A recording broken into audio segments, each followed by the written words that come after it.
I would like to call to order the Tuesday, May 17th meeting of the Monmouth City Council. And we will start with our city recorder, Bill Coleman, calling the roll. Okay, you can't see me because my camera doesn't want to work. Counselor Belts. I'm here. Counselor Carey. Here. Counselor Lopez. Here. Counselor McKeel. Here. Counselor Oberst. Here. Counselor Salinas Oliveros will be here shortly, and Mayor Kuntz. And here, and for the flag salute, lead us in the Counselor Carey.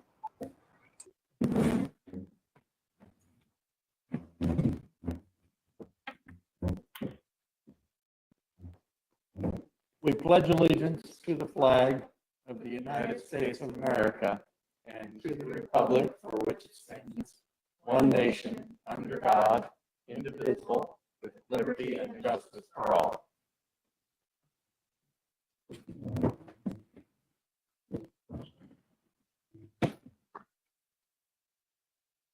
All right. Thank you. And Phyllis, if you want to note that Counselor Salinas Oliveros has arrived. I We will. be. He's here.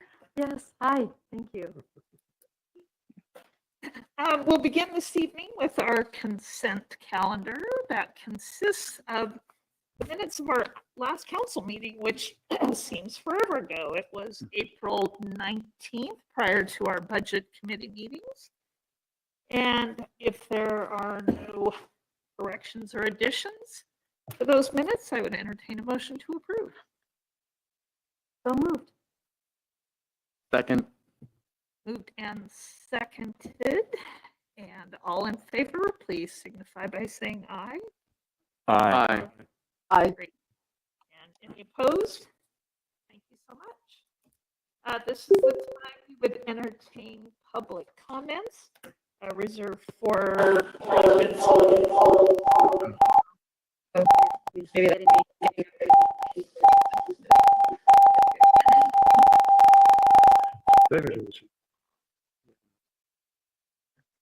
Got it? I think so.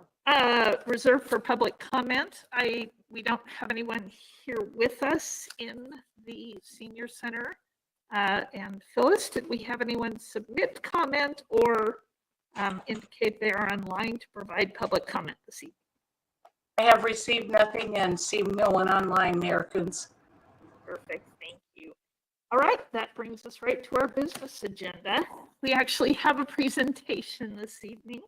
I would like to invite our Community Development and Economic Development Director, Suzanne Duffner, up to introduce a special guest.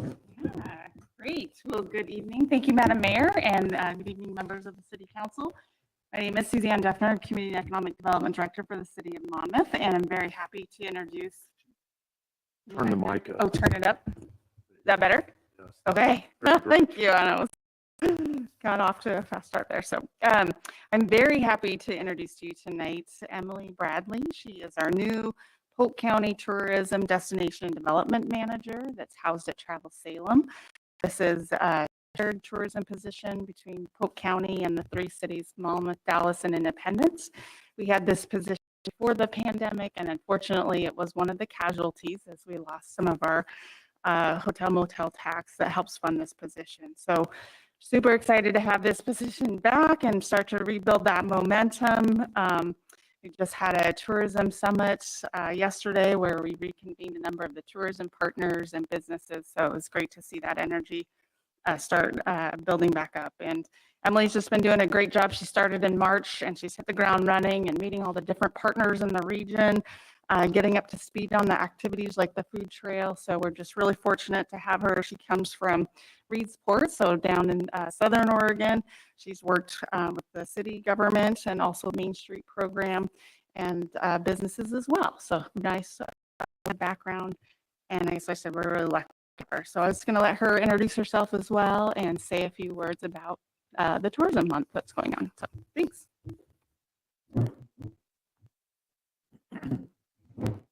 Hi, everybody. Thanks, Mayor. Thanks, Council.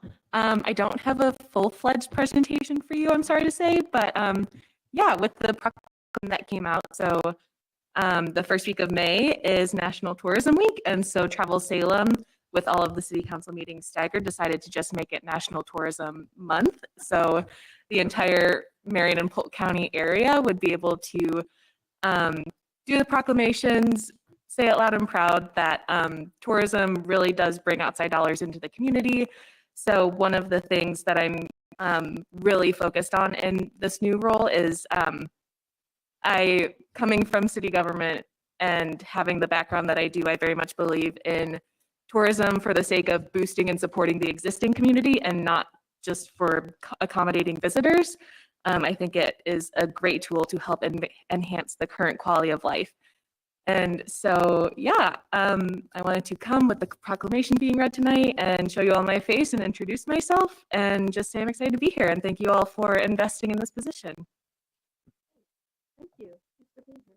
We do have a to read, but I want to see if anyone had any questions for Emily Yeah, please. before we get started with that. All right. Yeah. I would just ask, do you have a plan that will be rolled out at some point that we can see actual steps and that sort of thing that?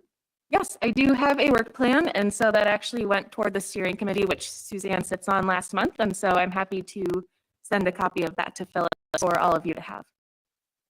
That would be good. Nice to see what the roadmap looks like. Yeah, and I can, I don't have a copy on me tonight, but I'm happy to tell you all the 3 themes that are on my work plan are community education and engagement, and then destination development, which really encapsulates tourism products, which goes beyond like a physical product, but also like different experiences. So for example, the Great Oaks Food Trail is on the side of this side. So like the Great Oaks Food Trail, that is one of the products that we put out there. So tourism products and experiences, and also maybe even partner on infrastructure projects if the city were to like develop a trail, for example. And then that final pillar of my work plan is marketing. So promoting tourism in Polk County, but also the businesses in Polk County from a visitor standpoint. And why don't you mention the Great Oaks Food Trail? I'm not sure everyone knows what that is, what that designation is. Yeah, so the Great Oaks Food Trail is one of, I'm going to botch the exact number. I want to say there are 5 or 6 existing food trails in Oregon. So it's a product of Travel Oregon, Oregon Food Trails. And then there are different food trails throughout the state. So the High Desert Food Trail in the Bend area just launched, where that was part of the Wild Rivers Coast Food Trail. And it also kind of connected to the Great Umpqua Food Trail, which went from Reedsport all the way over to Roseburg and maybe even down a little bit more. But anywho, the Great Oaks Food Trail, I believe, started like right before the pandemic did, and there was supposed to be it was canceled for obvious reasons, and so there's been trying to get momentum behind it to launch it and really push it, but then there have been a number of openings and closings and opening and closings, as I'm sure you all know. But yeah, it is so the food trail encapsulates more than just food. So in order for a business to qualify for the Great Oaks Food Trail, they need to have at least 30% of their product be locally sourced. And I believe that number is within 50 miles. But the categories on there, there's like craft beverages, there's eateries, so restaurants, farms, farmers markets, wineries and vineyards are on there, artisan goods, so anything handmade, bakeries and cafes. And so there's a number of those within Polk County and even up into Yamhill County a little bit, right in Amity on the food trail. And the launch event was actually last night at the summit that Suzanne was mentioning. And so there was a promotional video that I kind of hit the ground running with. Shortly after I started, it was kind of handed to me of like, here's the script. Have it for the summit, 1, 2, 3, go sort of thing. And so it premiered last night and we just posted it on our YouTube, Instagram, Facebook today. So feel free to check it out at Explore Polk County. Thank you. Yeah, thank you. Any other questions? Counselor McKeel or Counselor Belts with us tonight remotely? Anything for Emily? Counselor Belts? Oh. Counselor Belts and then Counselor McKeel.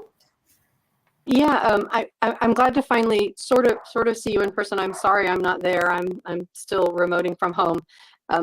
I do definitely want to get together and talk with you, and I want to find out about how you're integrating what Salem Tourism is doing, Polk County Tourism, with all of our chambers, and so, because I know there's so much work that's been done with the business community, as well as SEDCOR, economic development in terms of ag, and so I would just love to get better integrated into what you're doing and really learn. And I love this. Please come to us again and tell us what you're doing, because this is a very effective way to let us all know together what's going on. So thank you for your work so far.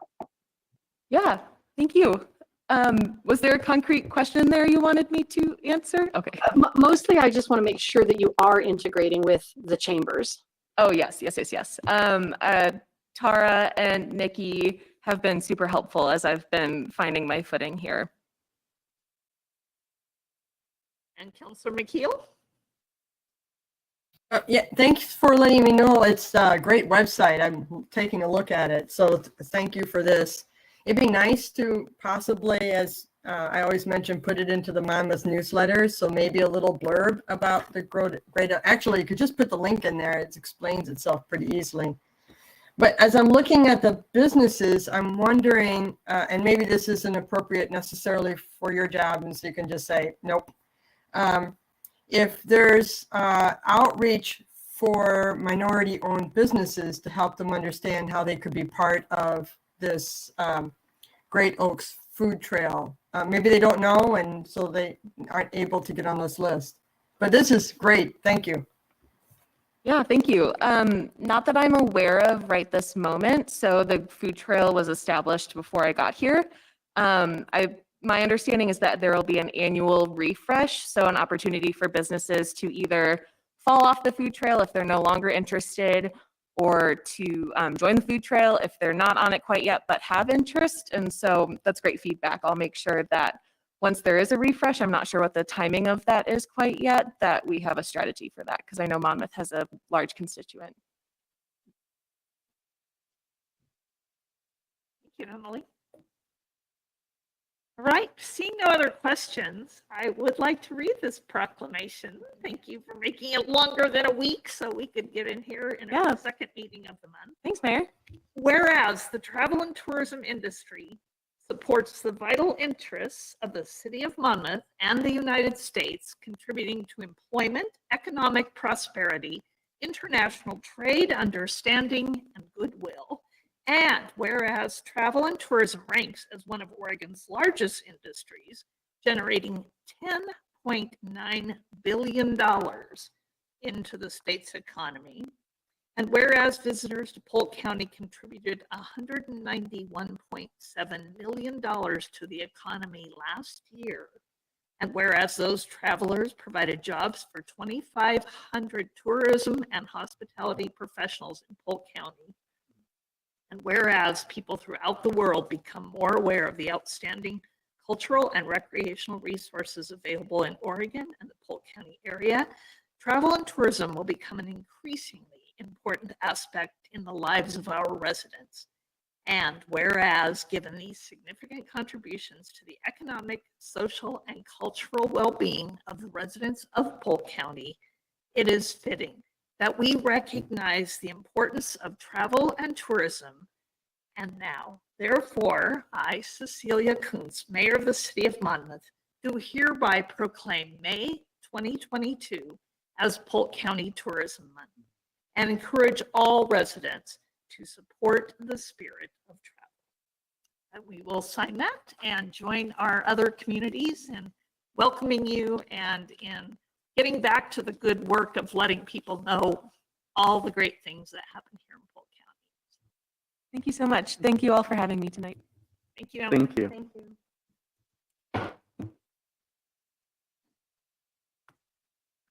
And now we will move on on our business agendas to the adoption of a residential parking zone resolution. I see our Public Works Director, Russ Cooper, has turned on his camera. So Thank you, we Madam will Mayor. turn it over to Russ. All right, thank you. What I do have in front of you or in your packet is a resolution 1940. It's a resolution that would repeal Resolution 544, which is a no parking resolution, and establish or would result in a residential parking. Back in March, the Traffic Safety Commission was asked to consider if the 200 block of Warren Street, that's between Jackson and Powell, if the city would consider converting that from no parking to a residential parking zone. The Traffic Safety Commission looked at it, felt that the property owners would be better served by a residential parking zone in that block. That is pretty consistent with other residential areas that abut the university. And when I looked into this, the no parking zone was established way back in 1971 when the university was called OCE, and it was specifically during days that classes were being held at the university. So I think when we established these residential zones in other places, this area just did not get established, or the no parking did not get repealed. So the recommendation was to go ahead and make that change, and there's minimal financial impact, about $425 to replace the signs. And I'd be happy to answer any questions that you might have, and I do have a proposed motion in there when you're ready. Thank you, Councilor. Russ, could you lay out real quickly the sort of the operation of a residential parking zone? How is that different from free-for-all or no parking, and how is it enforced? So the residential parking is basically it's set up so that in order to park there, you need to, park within that block. You need to be a resident of that block or be visiting a resident within that block. The provisions for that are 8 a.m. to 6 p.m. and then the enforcement on it historically has been on a complaint basis. So if you are in that area and you believe that somebody that is not a resident or is not visiting a resident in that block, then you can call in to the police department and ask them to enforce the resolution.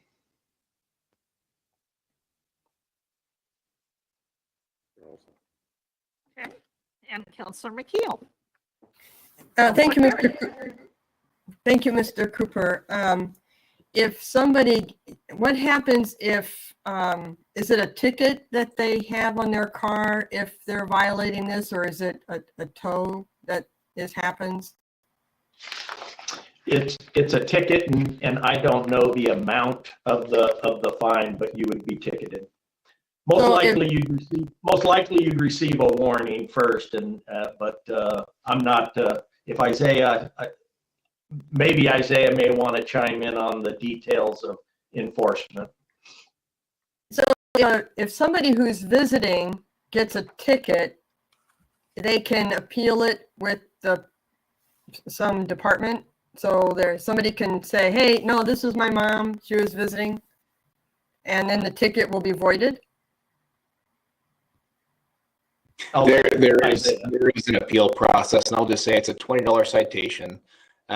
We don't really issue that citation, and really that's because there's no way for us to tell that they're a resident or a visitor or not. That's the hard part, is that as this was established, I think that it was kind of the honor system a little bit because we're not able to run vehicle plates for parking enforcement to verify that. And usually we're not knocking on all the houses on the block to see who's parked there. So many times it's a warning, and there's a little dialogue box at the bottom that just says a phoned in complaint, and we'll say residential only, and it's a reminder. If we happen to see somebody in the act and we can tell it's a student going there, just happen to be at the same time, then it's a verbal, but that citation is rarely, if ever, used. Thank you. Counselor Carey? Russ, did the origin of this come from a request from the residents in that area? Is that what I'm to understand? That's correct. Okay. What's the width on that street? I drove it today, and it's considerably, or that section of that street, considerably more constricted than that's adjacent to the park. It necks down there pretty good. And I was trying to imagine what it would look like with, what seems to be a plethora of oversized pickups parked on the sidewalk or, on the street. Is there enough room for the two vehicles to pass? Yes, it does. It's a standard local width. The block south of there is actually considerably wider than what a local asphalt width would be for a local road. And I will say that I did check with the fire marshal just to make sure that they didn't have any concerns with their ability to respond in there, and that the no parking zone was not related to a need for fire life safety access.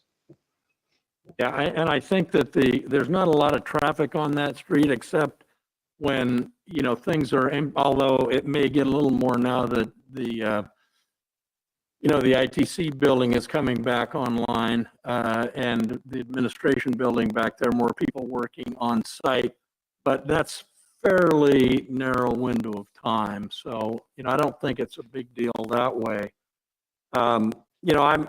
Because this generated from the residents, I'm a supporter of it. I do think, though, that we need to, aside from this, we need to take a look at some way to identify who's a resident and who's not. And I know that there are people that rent in those areas, and I know that can change, but some sort of a dangler, probably, perhaps a sticker, something allow, when we talk about enforcement, somebody says that there's a car parked there. Well, now you got to track down license plate numbers. Now you got to knock on doors. Give them a dangler. If they got a dangler, they're good. If they don't, they're subject to citation. I think we could make that more sophisticated, I think. So I'm hoping that we can have a discussion whether that originates in traffic safety or where. I'll leave that to you, Russ, what you think, if you think it's a good idea at all. But I think we need to make that a little bit more sophisticated because it happens all around the edge of campus. Yeah, and I would echo that, John, and note that in time-limited parking is a more powerful tool, but the only way it works is with enforcement, and we have had historically a reticence to enforce. And so we have folks who park all day in a 2-hour zone and do it daily. I know the university would appreciate more people buying parking stickers, and they're a bargain, but it's not going to happen as long as we don't enforce. So, it's not an ideal solution, this residential, because it sounds like just leaving it as a free-for-all would be just as effective if we're not going to enforce the residential. So either way, I'll support it, but it's parking around campus for people who live around campus is an issue. It's one we have had for years and will not seem to address. Counselor McKeel? Thank you, Madam Mayor. So I know other streets have this residential parking only during the day. And I know when I'm driving to campus, I see that. I actually don't park there and go to find someplace else to park. So I'm wondering if that sign actually does the trick. Have we found that people just ignore the sign and they park there anyway because they know they won't get anything but a warning? I don't know that we have a problem with people violating the signs once they go up.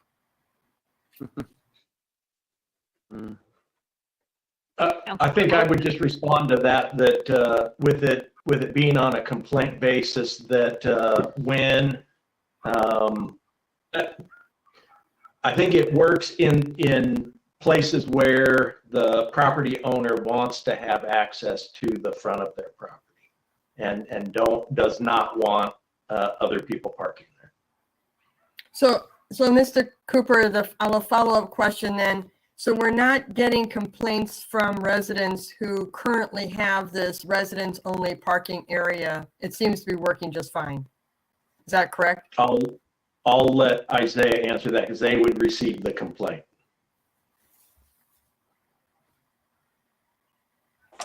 Yeah, it's frozen. Sorry, my computer's really slow. Can you hear me? Yes. There you go. Yes. Can you hear me now? Yes. We do get complaints primarily actually right around the corner from that. It's on Powell Street between Warren and Knox. There is our primary complaints. And so, and then again, where this is being proposed, we will get some complaints there. So it's really on that block. The majority of the other ones we don't anymore.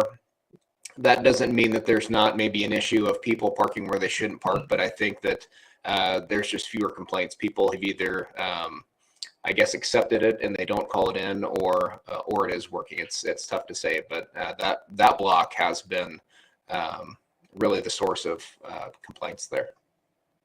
Mm-hmm. Thank you, Madam Mayor.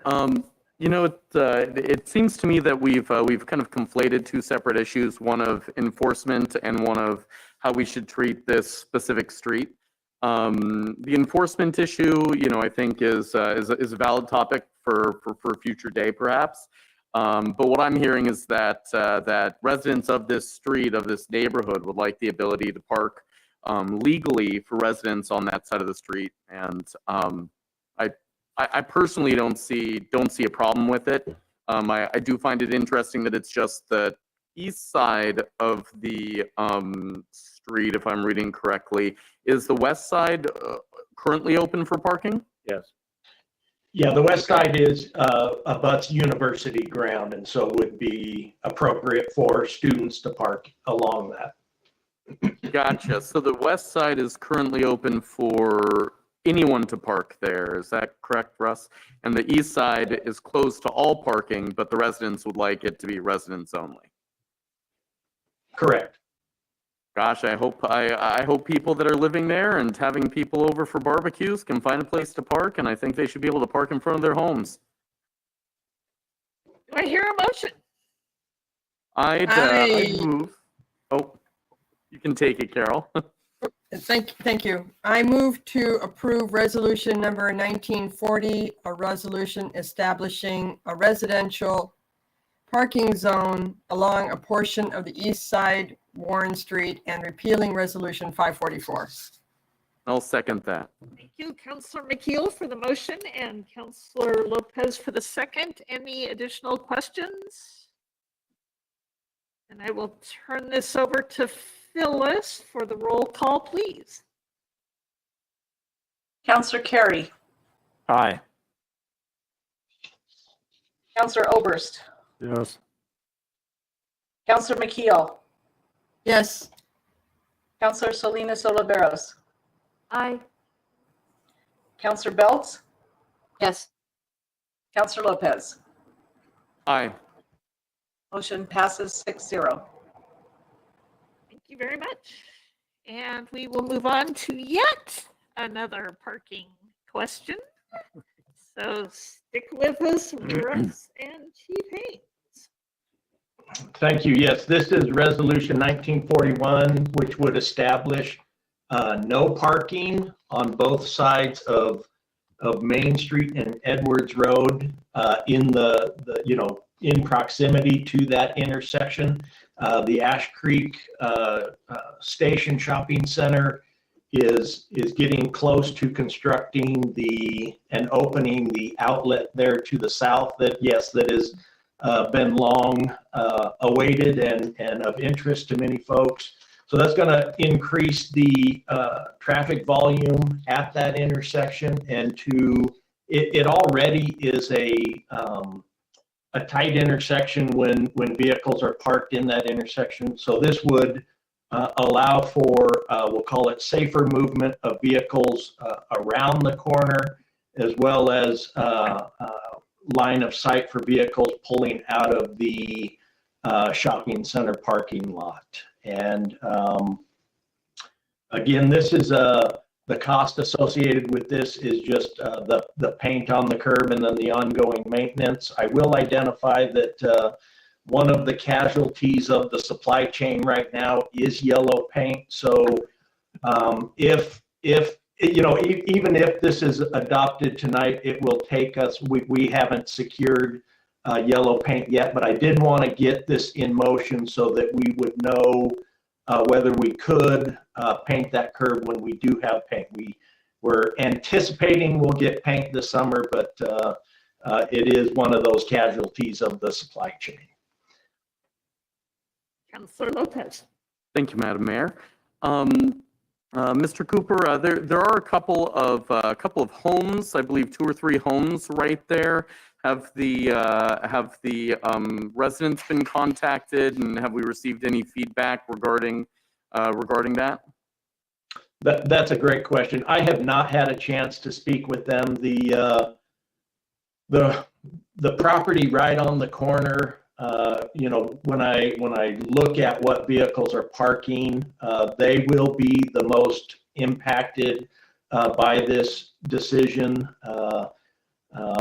But it's also the section of no parking that has got the greatest value as far as increasing safety. Both of the residential properties there have 3 driveway approaches into their properties, which is, should provide more than adequate off-street parking for them if this is enacted. Is there a plan to reach out to them prior to painting the curb? I don't want any untoward surprises. Absolutely, yeah. It's more of a timing thing for me. I haven't had a chance to reach out to them, but yes, I do intend to reach out to them and make them aware of the why and what they can expect. Great. And one final question. My apologies for this question being slightly off topic, but as it handles that same geographical area, I understand that there was a concern about adjusting the plans of the driveway for the S-curves development to prevent large trucks from using that area for ingress and egress. Has that had any developments? Is this a piece of that, or where do we stand with trucks entering our residential zone to access that area? Yeah, so that was a concern of Public Works that would be that might occur with delivery trucks exiting that way. So we've worked with the developer on the design, the internal design of the parking lot. So back, I'll say away from that driveway exit, it must be 300 feet. There's an area where we've adjusted the curbing and the parking islands to make it at least difficult for a delivery truck to come out that way, if not impossible. I don't say impossible because they drive over curbs and sidewalks all the time. Gotcha. Well, thank you for the information. And undoubtedly, the residents of that small portion of Main Street will want to talk to you about that, the perpetual pothole, Mr. Cooper. So I'm sure when you go talk to them about yellow paint, you'll get that question, right? Counselor Carey? I think this is a good foresight on your part, Russ. I think this is something that is essential that we do to allow, because there will be a fair amount of traffic in and out of that. Thank goodness. We're all anxious for the time. But I'm a little uncomfortable Lopez's inquiry relative to outreach to the residents there. I'm a hard yes on this. I've got a little bit of heartburn about doing it sort of without the at least notification of those that will be impacted. Drove by there today. There was a pickup and some sort of a trailer park in front, in I think the easternmost of the on Main. She has a driveway around the corner. Yeah, and I'm sure they can adjust to that, but it just doesn't make my tummy feel very good to be passing something and then say, oh, by the way, here you are. Once paint gets here, we're live. So whether or not, I don't know, maybe we could get a straw poll to see whether there's generally support. But I feel like, we need to move on this, but it's just a timing thing for me. So is it the will of council that we put this item on next month's agenda, giving Mr. Cooper an opportunity to visit with those residents so it doesn't come out that we voted on it prior to that notification? Yeah. Probably a good plan. Yeah, I think so. I mean, we're waiting on paint anyway. Yeah. No, Yeah. maybe we can have that time. I think you hear support for the idea, Yes. just the Yes. timing Yes. and preference Mhm. that folks, as you say, have businesses that work out of those homes and they do have a lot of equipment there. Yes, Councilor Olders. I want to follow up on Chris's other piece, which was about trucks. And I'm wondering if we have the authority to say, post that as no exit for trucks. And if we don't have that authority now, can we give it to ourselves and post the thing that just say right out? And so if we have a delivery driver who starts habitually leaving the center that way, that we have a way to remind them that that's not appropriate. And that to Wayne and Madam Manager to figure out what our code says. Or perhaps the private property owner would post the signs on his Right. That's my hope too, is that the loading docks all rather say. than us having something on the Right. public street. Yep, yeah, I would hope that all the loading docks have a sign posted that says, oh, by the way, don't leave out of that south driveway, please. But that said, they drive across curbs.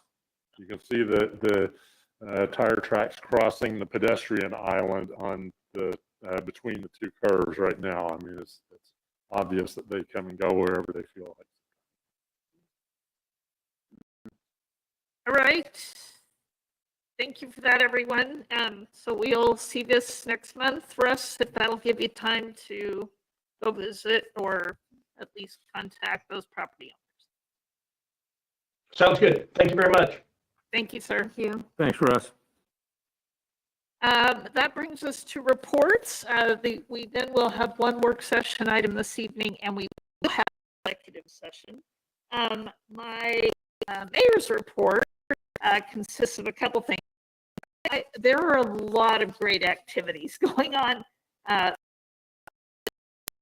hoping that Councilor Salinas Oliveros and Councilor McKeel will let us know those during council comments and announcements.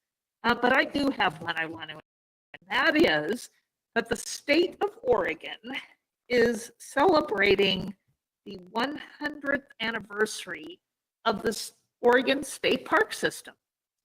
And they are doing that in the very first state park in Oregon, which is Sarah Helmick Park. That is 6 miles south of Monmouth off of Highway 99E on Helmick Road. Old Fort Road is the exit there.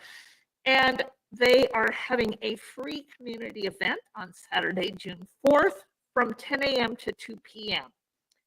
There will be a centennial dedication, interactive demos and exhibits, classic car show, giveaways, and free birthday cake and food while supplies last.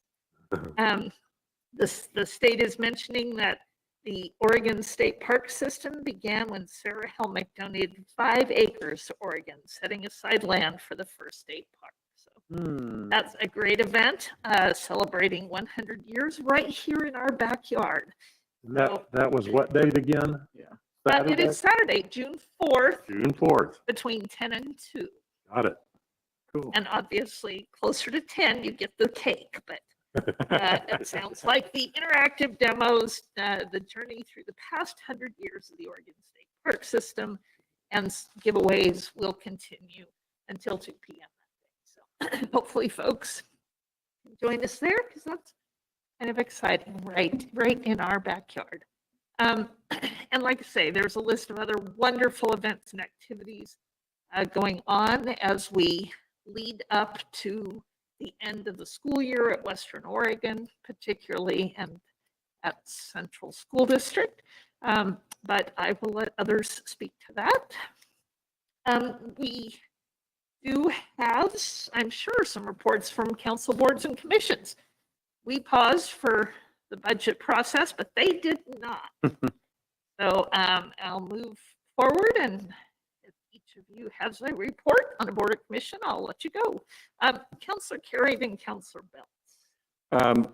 Planning Commission meets tomorrow evening, 7 o'clock online. The agenda is on the city website.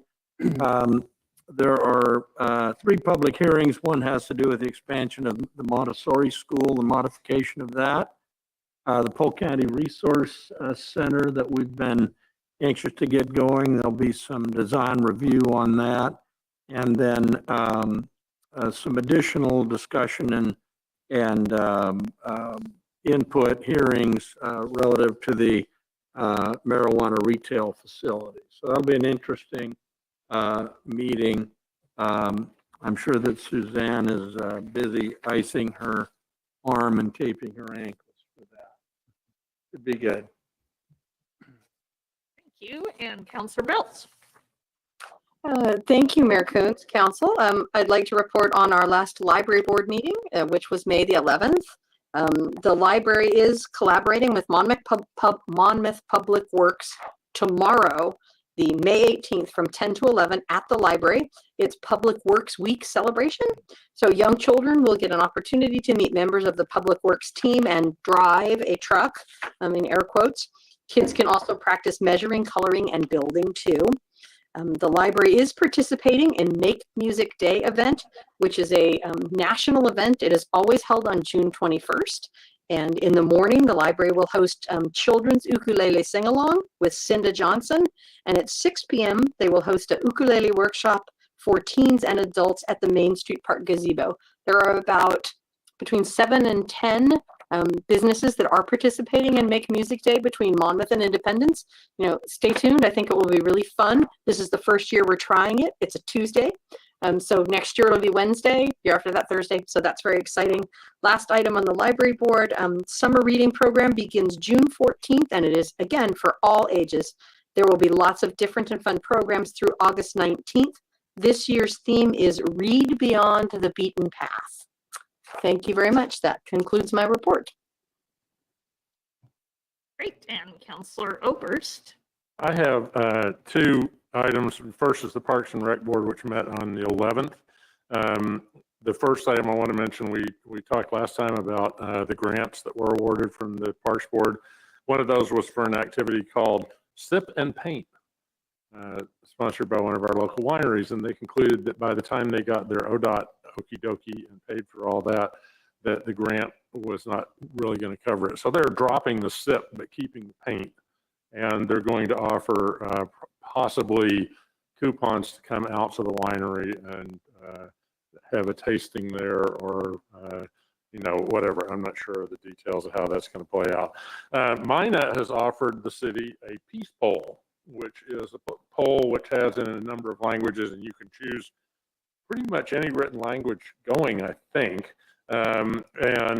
The decision is to put it in the Monmouth Rec Park, kind of between the tennis courts and the dog park. There's eventually, after we get our state parks grant, going to be a path that runs up between there, and the idea is to have the path fork, and there will be a little triangle there with a peace pole. And this will say, "May there be peace on earth," in a variety of languages to be determined later. The request from the board was broad language groups, so to try to cover as much of the globe as possible. The chair, Mark Meadow, reported on the Independence and Monmouth Youth Grant selection process. This was, I think, ERA money. I can't remember exactly where the money came from. ERA was, well, when you were mayor, this Oh, was that's right. ARPA money. Thanks. It's ARPA, is that right? ARPA. Yeah, okay. Thank you. I can, the acronyms run together after a while. At any rate, told us about the activities that got funded there. We started to talk about, we have the potential of a new park coming to the city before too long, thanks to a development in the northwest corner. And so we started a discussion about how do you name a park? And there are standards that the city has had for a policy, and future meeting we'll spend a little more time reviewing and have some discussion around that. And finally, there's going to be a hiatus of the park board during the summer, as apparently there often is.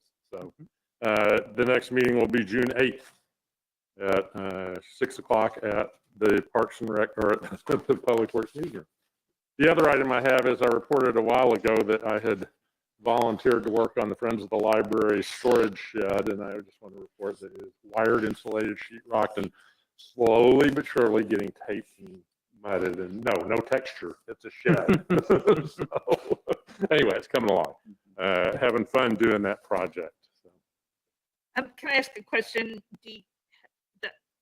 I don't think the city has a policy about naming facilities or properties after people.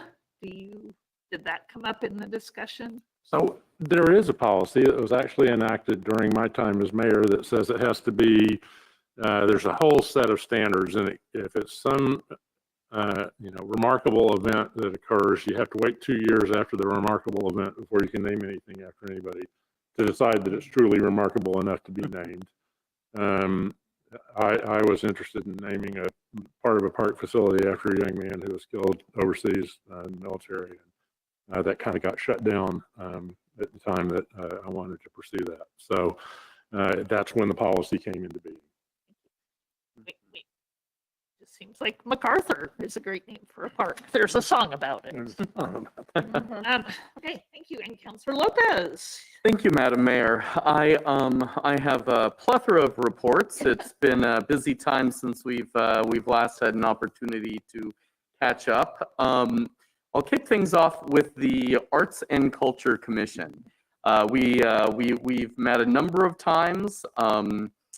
Recently, our last formal meeting was on April 21st, where they discussed, and unfortunately that meeting I was absent attending the League of Oregon Cities spring conference, but I did receive minutes, and the commission discussed goings on from the student art show or that's coming up, and purchase of student artwork. Some of you likely know, but many may not, that Monmouth owns a significant number of works of art that were produced by Wu students. Most of this collection is currently in storage. Because we did not have an appropriate location to house the collection in our former city hall. It's very hopeful and hopefully likely that we'll be able to more properly display the collection as we move into the new city hall. That being said, without a city hall currently, the commission elected to purchase this year's artwork with a slightly different intent. That intent being to hang it here in the senior center where we're meeting. So the commission met actually this past Friday along with our senior center director Barbara Cronin, and we met at the Canning Gallery and viewed student artwork and selected a piece to be purchased. I know you're all on the on the edge of your seats, trying to figure out what we purchased, but the purchase will not be officially announced until tomorrow at Woo's Art Fest. Their Art Fest this year is their 54th annual student exhibition, and it's the celebration of the reopening of the ITC building, which is the building that they've been retrofitting. They do have a gallery there, a new gallery that's been built into that building as well. And we'll be announcing which piece of art we've purchased for this building at 5 p.m. as part of those festivities. So hope to see you there. More information is on the Woo Art and Design webpage. Also, I'd like to pivot to the 4th of July art show. Entry forms are live on the website. Anyone in the community is welcome to enter art into this show. This is the show that happens in the big tent in the center of the 4th of July celebrations. And entry forms are available both in English and Spanish. And to get to those forms, you can navigate to things to see and do, and then the 4th of July festival, and the forms are listed there. Please do enter your art. We're looking for generally flat printed pieces that are easy to hang, and would love to see what local artists produce. The next meeting of the Arts and Culture Commission is this Thursday, the 19th at 7 p.m. So just a couple days away, right here in the Senior Center, and we'll also have a virtual option. Moving on from the Arts and Culture Commission to MyNet, as we've been embroiled in the budgeting process here with the city, MyNet has also been going through their budgeting process. And I have a few brief highlights. I know everyone's really excited to talk more about budgets, but I do have a few brief highlights. And the number one highlight that I want to bring to you is a number. Number is 0, the hero.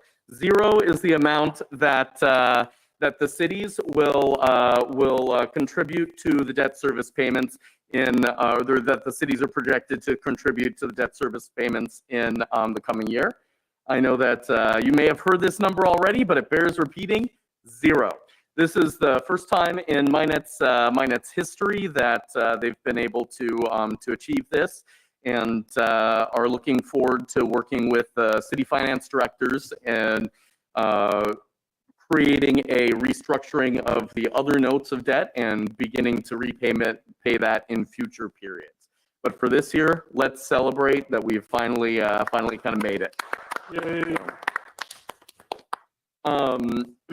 Also want to let you know that we have had a lot of changes throughout this past year, as I'm sure you're aware, shifting away from easy video, a lot of changes in MyNet's footprint. Our legacy footprint here in the two cities is remaining stable at over 80% penetration, which is unheard of in this market. We're growing into other areas. I won't bore you with the details, but Dallas is already underway. Rural areas between here and Dallas and between here and Falls City, the Rick Creole crossing there, and so a lot of great things are happening. While all this is going on, I want another number I want to bring to you is 6%. That is the amount that our data revenue beat budget by, and this was the previous year's budget. So when it all boils down, that data has always been the service that MyNet has been able to make its money on. The other services were always added value services that like Easy Video, that the company was hoping to and lucky to break even on, but that is really the revenue driver, and that did beat budget by 6%, which has allowed us to go and write, or them to go and write this this positive budget for next year. Other MyNet news: the GM search is still underway. Independence has has taken the lead in some of the writing of and publication of the GM criteria. That search is, or that posting is live now. And I hope to have more information for you about how that process is proceeding next time we meet. And Wi-Fi in public parks and public spaces. Some of you may know that MyNet partnered with the city, or not the city, my apologies, with Central School District to create Wi-Fi hotspots throughout the two towns during the heart of the first COVID lockdown. And those currently are not being heavily utilized. So we're in the process of turning those up for public access, which means that a good number of parks and public spaces in our community will have free Wi-Fi here, hopefully before summer kicks off. They're doing some technical testing and other due diligence before we make our official announcement here shortly. But keep that in your minds, and keep that eyes on the horizon for more information to come there. Next MyNet meeting is Wednesday, May 25th. We do have a new time. So MyNet meets now on Wednesdays, and it's at 5 p.m. Our hope is that this time will be more convenient for anyone that might be interested in the goings-on of MyNet to be able to attend. Those meetings are still held virtually, and the links are posted on the MyNet website. My last report, and thank you for bearing with me, is on the Midland Valley Homeless Alliance. And I've already taken up a lot of your time, so I'll try to be brief. But we also have gone through a budgeting session with the Homeless Alliance. High level, the Alliance has requested that member entities increase their contributions by 10%. 10% of our contribution is a whopping $600 to increase. So from $6,000 to $6,600. This is, I know that we're still ramping up this effort. Latest meetings have been focused on education on the HMIS. That's the Homeless Management Information System, which is part of the essential services that, coordination services that the Continuum of Care provides. It's a standardized intake system so that different service providers can collect data in the same way, that this data can then be leveraged to get those federal funding dollars coming back to our community. This increase in rates really just makes a lot of this possible. We have seen a little bit of money begin to flow back with the youth development grants coming back. That was a little bit of a gift from HUD. They allowed us to retroactively apply for that. And those dollars are mostly going to existing service providers in the Salem area, but it was unseen money. And the fact that we're already getting recognition from HUD when the program is so young is pretty fantastic. I would like to say that, you know, these efforts are really incredibly important. This in conjunction with the House bill that was passed to bring that rural homeless pilot project to Polk County. These things are essential to the well-being of our community moving forward. A lot of work not only going toward homeless services, but toward prevention of homelessness. So keeping individuals that are on the brink of homelessness in their houses in good living situations. When I was at the League of Oregon Cities Spring Conference, there's a lot of reactionary discussion in reaction to Bill 3115, which is the state taking and putting the onus of homeless response on cities limiting some of the city's ability to police homelessness. And there's a lot of knee-jerk reactions going on throughout the state, and it was really hard to hear some of the answers that some communities were proposing. And I'm really, really heartened that while, we certainly have not figured out how to crack this nut, but that our community is moving forward in an active and compassionate way to be able to help those of our community members that are at need. So this is just one piece of that, but thank you all for your support, and I'm really proud to be a part of this.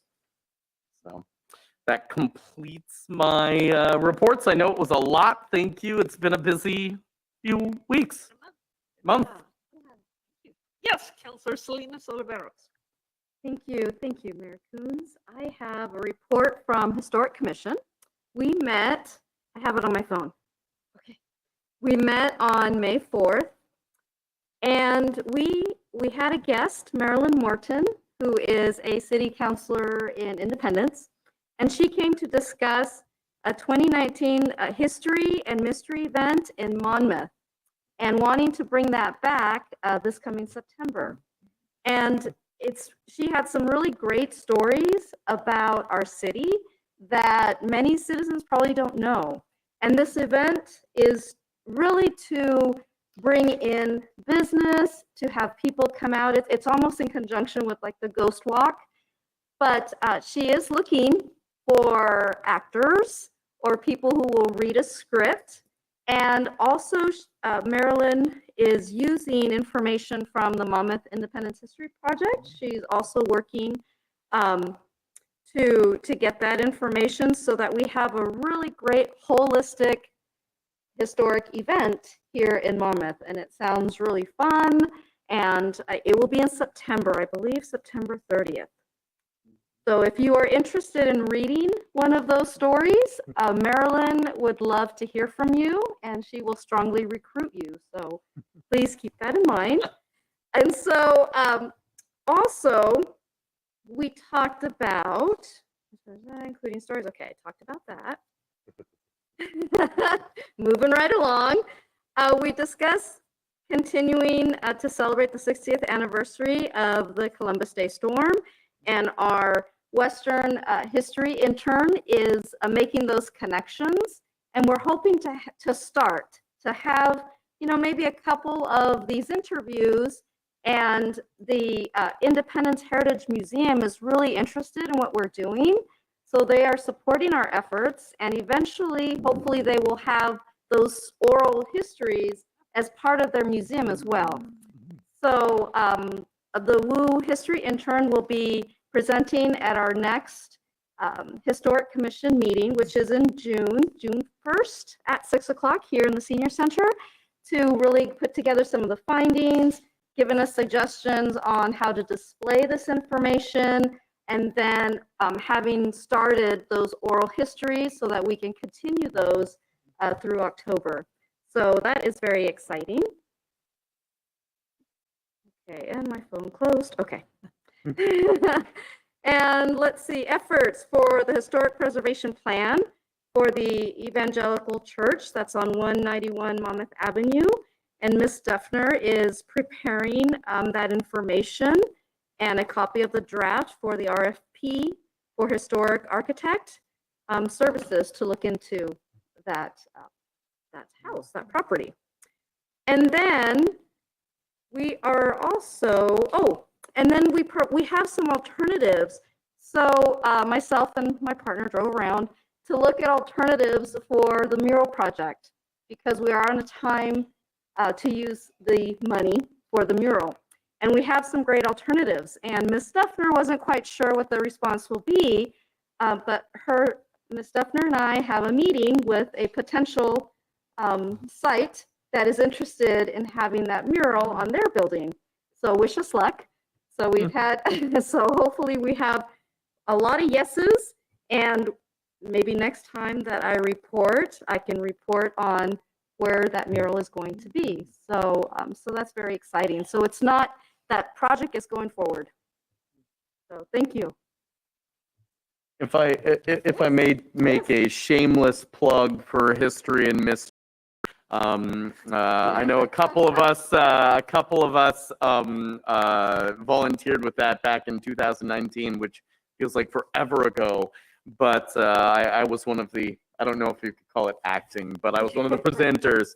And oh my goodness, what a blast. I'm so excited to hear that it's coming back. And I encourage all of you to join me in pledging my support to that project. And I'll be there presenting again if Marilyn will have me. Oh, yes, she will. She would happily take you. Sure, Counselor Belts has already been invited to Yes. reenact her stories as well. So yeah, Nice. for that, that's great. Other boards and commissions, Counselor McKeel? Any of your groups? The tree board was not able to meet, unfortunately, but we have another meeting coming up. What day is this? Next week. They got their trees planted, so they're good. That's right. That's right. The Senior Advisory Board did meet last month in April, but they also, on April 22nd, held a volunteer recognition event. And so I was able to come for a dessert and a great opportunity, not only to recognize volunteers that are working to get things back into the senior center, but those who helped immeasurably while the center was closed. We continued with the newsletter. We had the Seniors Helping Seniors Connection Network. One volunteer was recognized because someone called in and indicated that they were going to be going through regular medical treatments and didn't have any transportation to get there. And one of our senior center volunteers who took the call and normally connects with other people decided it fit into her schedule. And she helped that community member get to every appointment for several months. So the kind of work that this group has done to connect and support with each other, it was a great event to be able to celebrate that back. So very happy to hear that. And they'll have another meeting coming up here in May, and I'm sure we'll have more exciting things to discuss. Speaking of the Senior Center, you did receive an application for an appointment to the Senior Advisory Board. That application came from Nikki Marzani. Nikki is our Chamber of Commerce Director. She has worked in senior centers, senior activities in the past.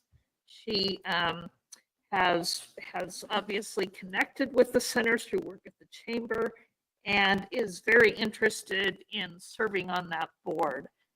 We do have 2 vacancies. Nikki lives in Salem, so she would be one of our non-Monmouth residents. But at this point, we increased that board. We currently have 2 non-Monmouth residents, so she would be a 3rd. And I would entertain a motion to accept Nikki Marzani. Aye. Great, and any opposed? All right, thank you. We'll let Nikki know.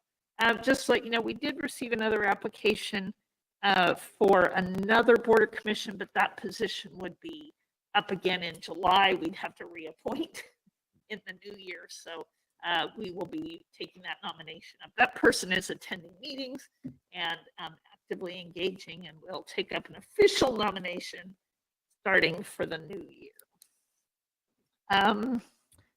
So I think that's everybody. Great work. Good to hear about everybody keeping going. And I will turn it over to our city manager, Marty Wine, for her report. Thank you, Mayor and Council. I just have a couple items to share with you. Some of these were in my Friday report to you, but I think it's worth just mentioning.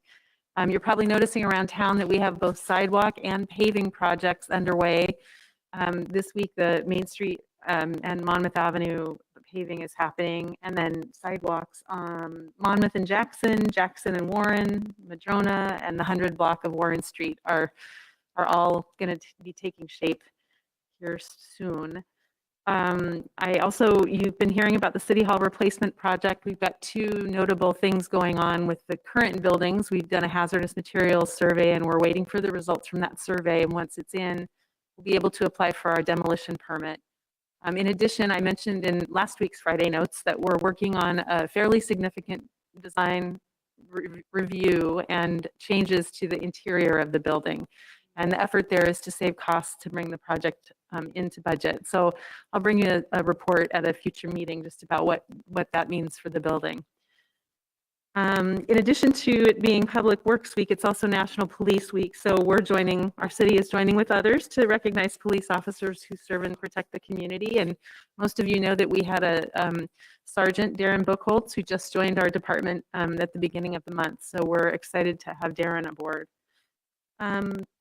Monmouth is going to be participating with other public sector agencies in Polk County to advertise our vacant positions. So like every other employer nowadays, we have open jobs and we are having challenges filling them. So together with Polk County, Western Oregon University, our neighboring cities, Chariots, the Polk County Job Fair is scheduled for June 23rd at the Polk County Fairgrounds in the late afternoon. And then finally, there was a mention earlier about the House Bill 4123 organization to address rural homelessness prevention. And work continues with all of the partner agencies in that effort to come up with an intergovernmental agreement so that we can get started to hire a staff person, provide a strategic plan, and work on rural homelessness prevention efforts. So that agreement will likely come to the council in the future. And I think that's all I've got for today, unless you have questions for me. For the first time in a while, it was a pleasure to drive up Main Street this evening. I'm glad to hear that. Paving was really nice. Well done. Thank you. That weather cooperation thing, that's a big deal. All right. And then that takes us actually to our work session items. And this evening, as part of our work session, Joshua Brandt, the owner-operator of Brandt Sanitary System, appears to be with us. And we'll turn that over to Marty to introduce the topic. Thank you. We're happy tonight to have Josh Brandt of Brandt Sanitary Service with us. And I think it's been a while since we have heard from Brandt's about some of the services and service changes that they have underway. Recently, both Monmouth and Independence, after having gone over the population of 10,000, are now subject to new rules through Department of Environmental Quality regarding what and how we recycle and the programs that we offer. So our cities have been meeting with Josh and with our DEQ representative to review the services that we have underway now and changes that we might make to those services in the future. And all of this is happening in the context of our franchise with Brandt's, which it's been probably too long before we've had a chance to review some of the broader issues related to that franchise. So I'm just letting the council know that we're going to be working with Brandt's in the future just to be understanding potential changes that we may have in our solid waste franchise going forward. So we're happy to have Josh here tonight to just talk to us a little bit about the state of things as it relates to Brandt services and what the Opportunity to Recycle program has us reviewing. Hi, Josh. Thank you. Good evening. Can you hear me okay? Really well. Yes. Perfect. You'll have to bear with me. I think you'll get feedback if I leave my microphone kind of on when you guys are chatting. So give me a little bit of time to make sure I get that turned off. But it's great to see everybody. It sounds like everybody has been extremely busy. We have on our end as well. And like Manager Wine had just stated, the last few months have been in pretty heavy discussions with DEQ. I reached out to them, basically just readdressing franchise things, ideas.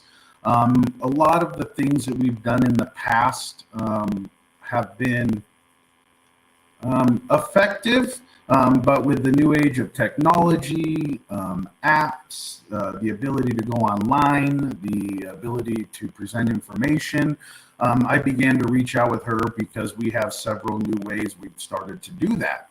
But in that conversation came up with that the growth of our communities, both of them, have now reached over 10,000. And once that has happened, the requirements for the opportunity to recycle change. And so in our ability to address that, I'm here, I'll give you a little bit of an overview. It can get a little bit wordy. I'm not sure if Marty has gotten the paperwork, which is, I don't know how to say it appropriately, I apologize, but it's the OAR 340 90 0020, and it's an opportunity to recycle. And in that, now that we've reached over 10,000, we were only, the jump goes from 4,000 to 10,000. Now that we're over 10,000, requires us to do 6 of 13 requirements. So there's 13 the city has an opportunity to choose from, which what they would see suits the community best. We are already doing 4, because with 4,000 you're required to do 4. With that said, we've actually been doing 7 or 8, even though they aren't on. Some of them have to be put into ordinance, some of them don't. The box maybe didn't get checked when we had our DEQ evaluation, but we're sitting in a good spot. So I will go ahead and kind of give the kind of overview of the 13. They're not in depth. I don't think we have enough time for that. If you'd like me to go in depth, please let me know. But it's kind of a decent heading for each section. I'll let you know the 4 that we're currently doing, and then the other 3 that we have in place, and then a possible, I don't know, maybe a recommendation from my side, and then you as council can discuss that a little bit, if that sounds okay. So the first, in the ordinance or in the paperwork, they're actually stated as A through M. The first being A is providing curbside recycling container, which is basically our commingle, and that's providing it to the residents, and it has to be done at least once a month. We are currently doing it every other week, so we fit that category. B is provide weekly curbside recycling. We are not currently doing that. However, we do that service with a few commercial accounts that have an overwhelming amount of recycling. So we try to accommodate that by returning trucks Friday and a route to make sure we can kind of accommodate them. C is expanded education promotional program.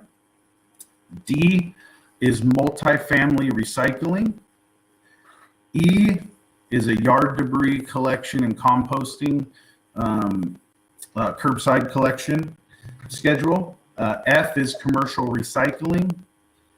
G is an expanded recycling depot. And I'm going to stop there just because in those first A through G, we've stated the 4 that we're currently doing. The main 4 we're doing is providing the curbside recycling, the expanded education and promotion program, the yard debris collection, and then our recycling depot that we have at the facility. The additional were B, which is the weekly curbside, the multifamily recycling, commercial recycling. H is a weight-based garbage collection rates. This one gets a little bit in depth. It sounds easy. We do provide a service that is only a 35-gallon container. It's only picked up once a month, but this particular item specifically is setting out for basically a I don't know, an overview of actual weighted garbage. And so it's a little bit of a project more than what it sounds.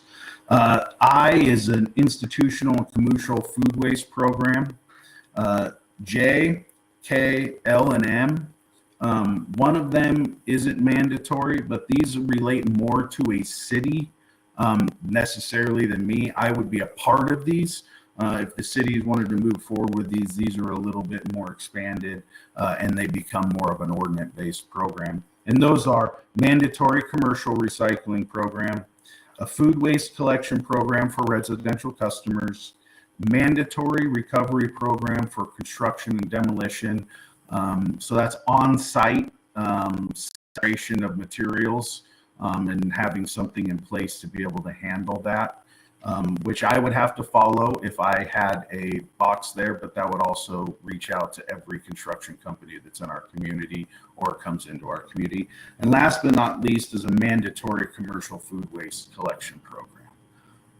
A lot of information. I apologize for not being able to spruce it up a little bit, but it kind of gets the information there. So I stated the four that we're currently doing that DEQ recognizes. There's three that we have in place that we're currently doing, and multifamily recycling. Ever since we've started the recycling program, to my knowledge, anybody that has a pays for service, garbage service with us, and actually they don't even have to pay for garbage service. You can literally just have yard debris or recycling. But any multifamily residential area, we already currently offer recycling to all of them. This does not mean that it's a mandatory program. This is simply just us offering this program and having the ability to use that. We currently are already doing that. Nothing would really need to change. One thing that we'll work on with that is the educational standpoint, because we've had a lot of conversations in the years with contamination, with commingling, knowing that is going to continually be a problem, although the state is making some strides, which I'll talk about later, in at least the direction from a commingle perspective for recycling. So that one we have in place, and we already currently offer that one. Commercial recycling has basically been the exact same way, whether you have a curbside container or you're a 1.5 yard container or you have a constant drop box with us. If you are interested in recycling, we have always allowed companies, people to recycle. It has been something that I know that we've felt strong about, never changed. We run into some issues with that. Sometimes we have to pull containers, cardboard containers, commingle bins, because we can't quite get the education out that we need. But on a typical basis, we get back to them and we restart service. We get moving forward when things have kind of been sorted out and better plan in place moving forward. And then one of the others that I know the state is really interested in, I know the governor has stated this, is the food waste program. How all the others, part of the miscommunication in this is some of the information I get. A few years ago, it was originally stated that basically our slogan is, if it grows, it goes in the yard debris bin. And that other communities have done other things, food boxes. Some states allow that, others don't. Our processing facility that's located just south of town, across from Coffin Butte, it's called PRC. That is where we take our material. And in that, it's always been the conversation of how much separated food waste needs to be. It's one thing if it grows and it goes, and it's another if it's the leftover spaghetti or steaks or whatever it may be. And so I'm trying to get some clarification with Republic Services. They own PRC. I've reached out to them. But the other counties that I've talked to with DEQ, with Kathy Rhodes there, who's my point of contact, who I chat with regularly, is that the other 6 I'm going to say counties, I guess, or areas that she looks over, all of them currently put food waste in their yard debris bin. So for us, we already have that collection in place. We have yard debris bins that everybody that is interested in having the yard debris bin, it's picked up every other week, which I think is probably still adequate for food waste. And so again, the implementation of this one is simply an education side of things. Would be coming out with the right way to get the message across to each customer that now this is acceptable. Going in depth a bit more with this one is I don't know if the tipping fees change for me. There are 2 tags at PRC. One is called green waste. This is one that I'm trying to get information for, but green waste is basically yard debris, very little contamination. And then the other is actually labeled as food waste. The prices of those are significantly different. Food waste is an expensive program. However, this is what I'm trying to get clarification from, is most communities don't exceed the 1% contamination rate with from food waste to their compost side of like wood. And I don't know if we would or not. We haven't done this program. My assumption would be we do a large amount of yard debris this time of year. It drastically drops in the wintertime. Our numbers could change then. So it'd be something to watch. But from an operational perspective for us, this stuff's in place. It's ready to go. So that's kind of a soft overview of the 7 that we currently do or are options you can think of. Now there's 13, and that's something that the cities can kind of reach out to. So I don't know if we have any comments or questions about this specific, or I can keep going. I'm going to go ahead and let Marty. I just wanted to make one other closing comment, and thank you, Josh, for being here tonight. One of the reasons this is on your work session agenda tonight is we wanted to give you a preview of these coming requirements and just have an understanding that they're coming. But obviously, since it's on your work session, there aren't any pending decisions for you tonight. We really just wanted to walk through what these requirements could look like and how we might meet that next tier of the opportunity to recycle requirements. And I know you must have questions for Josh, but I just wanted to, I saw some of you furiously writing down the 13 things on the list, and there's not a need to have that information at hand right at this moment. And this will all come back to you in the form of a set of decisions about what kinds of services that we would choose to enter into as a city together with Brants, or that Brants could make changes to service to meet the requirements. So I just wanted to assure you that there's not a decision for tonight that you need to make. We mostly want to give you a preview. Yeah, and I wanted to kind of go back to one. I meant to get it. I kind of brushed over it. But the multifamily recycling that I was chatting about, that one in particular that we are currently already doing, that has to be put into the city ordinance, into that franchise in order for that to get credit. So that one in particular, but we still offer the service, but in order for it to be counted, that would be something, if the council is interested in, does have to have a few more things done. The others, you don't necessarily have to.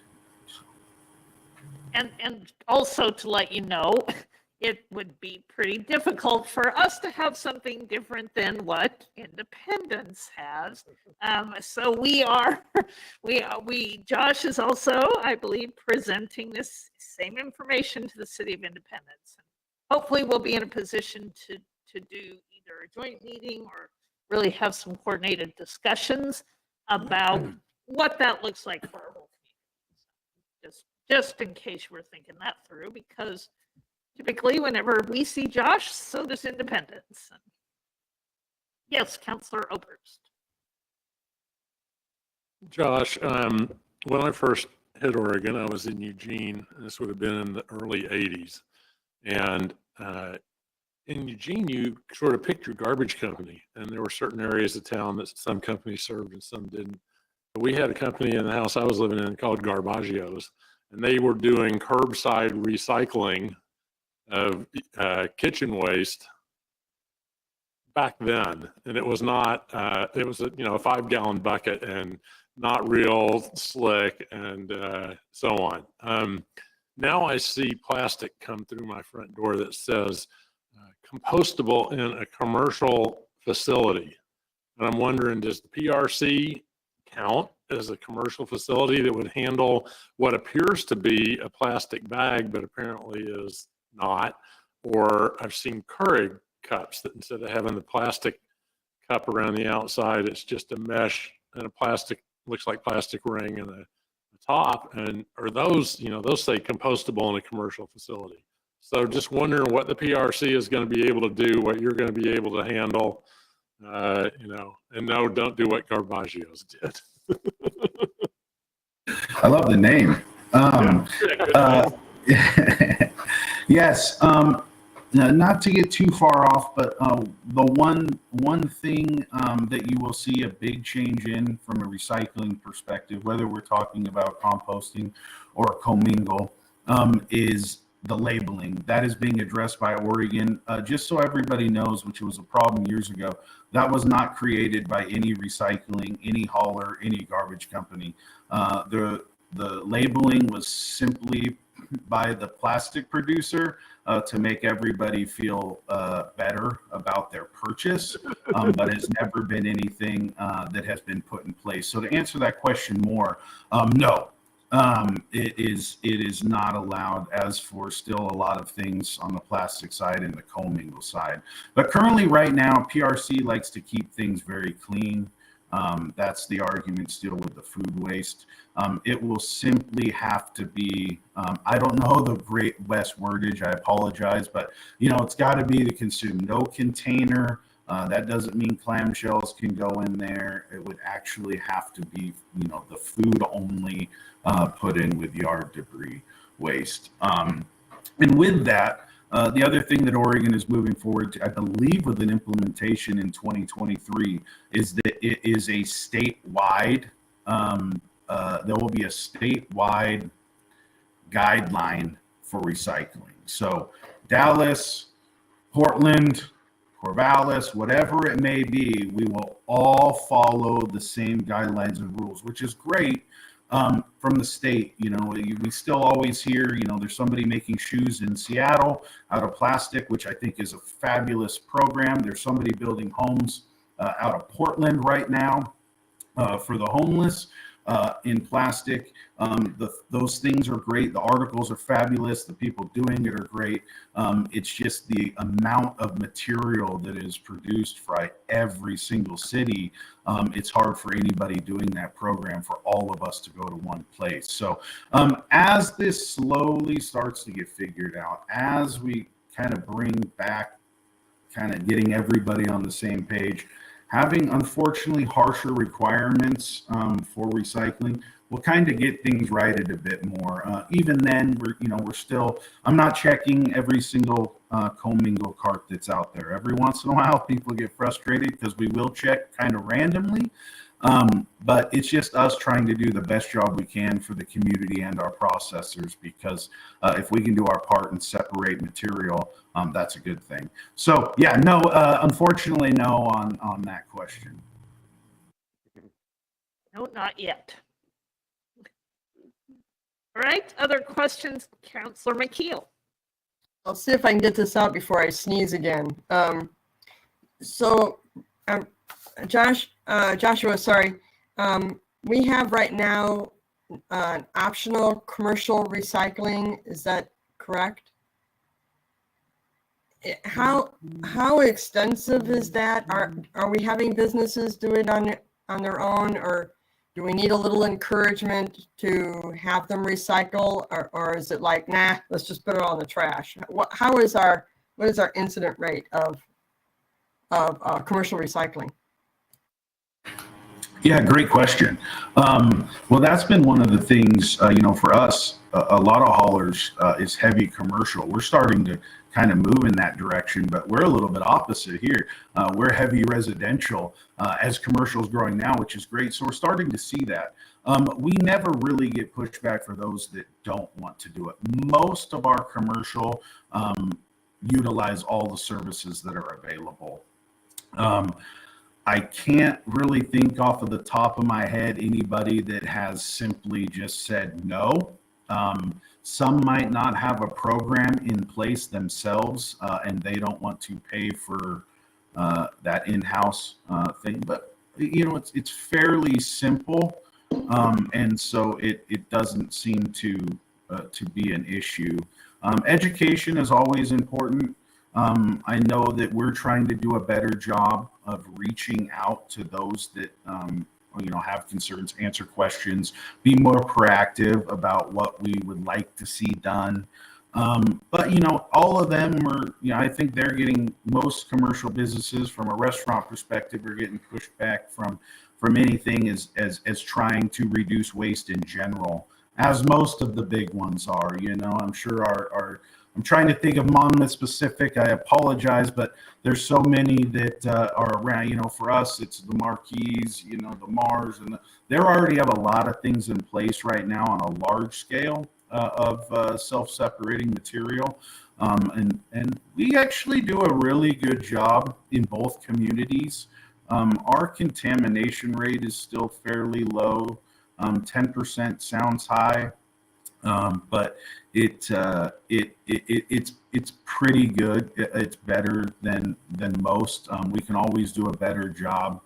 But our bigger problem is less commercial. It is more of that family, multifamily, because it tends to be a big project. And being a college town, property managements tend to take hold of a lot of homes that are rentals, apartment complex that are rentals, and they might not quite have the infrastructure in place to be able to handle, material, whether it's solid waste material, recyclables. It is something that from a location perspective, a business, it's kind of a daily thing. And that might not be in everybody's budget to be able to handle all the apartment complexes that we have, especially in Monmouth, to be able to help facilitate it. So that's the one that we're trying to do a bit better job about getting the education out. Like anything, you can let a lot of people know. People don't do it on purpose. I strongly feel they don't do it on purpose. I think a lot of the times what happens is if you're in an apartment complex and there may be possibly have children or something, it's, hey, take this out to the trash, and it might end up in the trash or it might end up in a recycle bin. That's unfortunate, and but it's still an issue. So we're trying to find better ways to kind of get that information out, and that's why we kind of changed some of our ways of how we're going to plan on doing that in the future. All right. As we say, there is more to come on this, an opportunity to sort of really get Josh to get more information back to us and sort of prioritize services we would like to see to meet our new requirements. So. Yeah, it'd be great. I'd love to come back. I've got several other things that I'd love to chat about in the near future. Our new app, kind of stats that we have, other services that we're planning on moving forward with. So I appreciate you. I know this was the main focus of the evening, but if you find time for me, I enjoy chatting, and I'm more than happy to come on and have all those conversations. And if any of you have questions, concerns, please do not hesitate to ever reach out to me. I will do my best to get back to you. I kind of enjoy that part of the job. Acting smart and thinking like I know what I'm doing makes me feel good, but I can barely get by. So I appreciate it. Good to see you, Josh. Thank you. Thanks, Josh. Yeah, Thank you for great your time. seeing Thank you. All right. Before we go into executive session this evening, I'll take an opportunity for council comments and announcements. The things we need to know about. Yes. Councilor Oh, Salinas oh, Oliveros checking her phone. We're gonna let Yes, her. I was Got seeing a few dates here for us. if anyone else was going to go. We do have a student-led George Floyd commemoration coming up in just a little over a week, next Wednesday, and they will be completing a piece of commemorative art using sidewalk chalk. Tragically, they will be adding names of those killed in Brooklyn, New York, in the mass shooting that happened just a few days ago. That has hit a lot of Western students pretty hard, a lot of families pretty hard.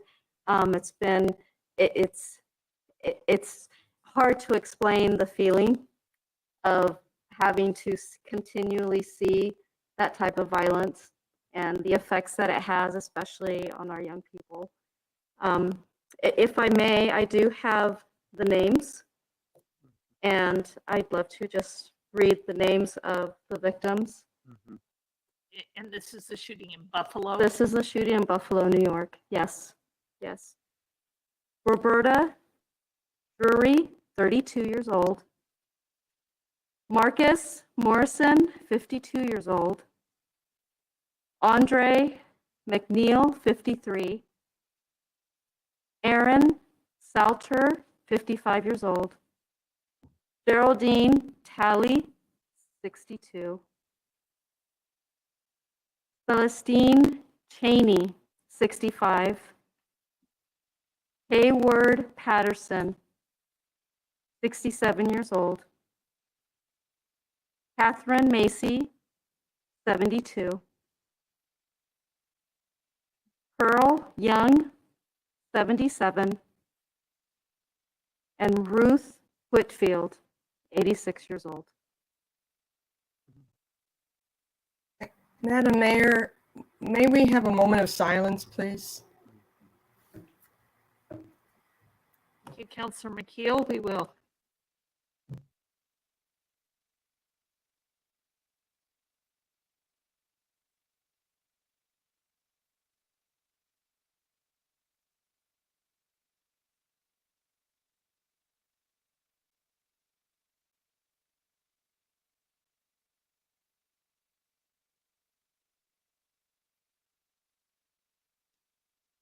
Thank you.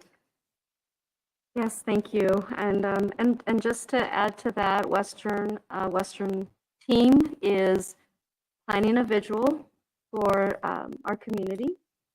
And there may be some other things added to the commemoration on the 25th. We are working with the Jedi team and students to make sure that that our community feels supported and that we are together in this. So thank you for that. And I'll allow Councilor McKeel to announce some of the other events that are happening this month. Oh, thank you. I just would like to add just very briefly, because they talked in the news about how this is an historic loss of life, a racist attack. But I would just offer that people read about the Freedman Town massacres that occurred in the late 1800s, early 1900s, where after the Civil War, Black towns formed that were called Freedman towns. And what happened in many of these towns, I was actually quite shocked. I'd be making up a number, but there's quite a few where people came in and shot the members of the towns in order to close them down. So it's a shocking part of our history. And what happened in Buffalo, New York, just reminded me of this is what has happened in the past in our country. So thank you, Councilor Salinas Oliveros for reading those names. Thank you very much. I just wanted to, this May is Pacific Islander American Heritage Month. We had a celebration Zoom meeting with Nolan Arisato from Western Oregon University. It was amazing. We're going to have the video of their presentation on the AAPI Google Doc that's sitting out there. You can find the link to the Google Doc on the community notes. It looks like the May community notes now aren't yet up. The link to the May community notes isn't on the website yet for Monmouth, but when it's up, you'll find that there's a link there to the AAPI web Google Doc. The next AAPI Zoom meeting will be March 21st, this coming Saturday, 10 o'clock to 11:30. And I could put the Zoom link in the chat, but then it wouldn't be able to come up. If Ms. Bowman could give me share capacity, I could put it up briefly and then people could hit pause on the recording and then they could get the link. I don't know if that's a possibility or not. But moving, oh, thank you. And let's see if I can share the right thing. I think this is it. Do you see, do people see the, join us for our conversations on race? Is that what you see? Yes. Okay, great. And now I can figure out how to stop sharing. If you can zoom a little, Carol, it might be more. Oh, okay. You're very small. Oh, wrong. And I went to the wrong one. Oops, sorry. Now you'll see my work here. And all right, well, I've got a complete disaster here technology-wise now. Oh, well. And let me actually, can somebody shut me off? Good, thank you. Councilor McKeel, if you forward the link to either the city recorder or I, we can at least make sure the council has the link and then go from there on. Okay, and sorry for my complete lack of technical knowledge. The other thing I wanted to do is invite everybody to our second annual Pride celebration that will be June 4th. So go get birthday cake at the park. And then at 11:30, come to Main Street Park Amphitheater. We have 14 businesses that are trying to join our second annual celebration this year. You'll get a passport where you can go around, walk to the different businesses, get rainbow stickers on your passport, come back, turn them in, and have a drawing of gift certificates of the local businesses. So we're going to have a great party. 12:30, come back, bring your picnic lunch that you purchased at the businesses.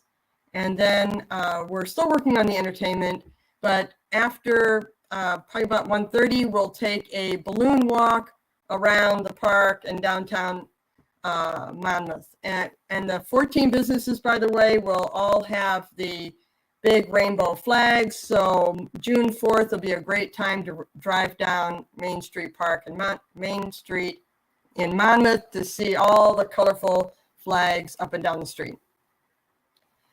Just wanted to also, personally, I want to thank Mr. Cooper and all the people who were involved in getting those sidewalks in and down Madrona.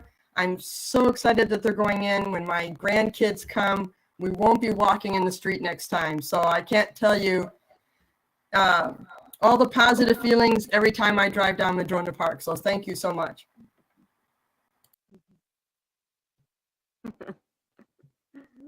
Yep, good to see our head plan coming to life. So that's great. Thank you.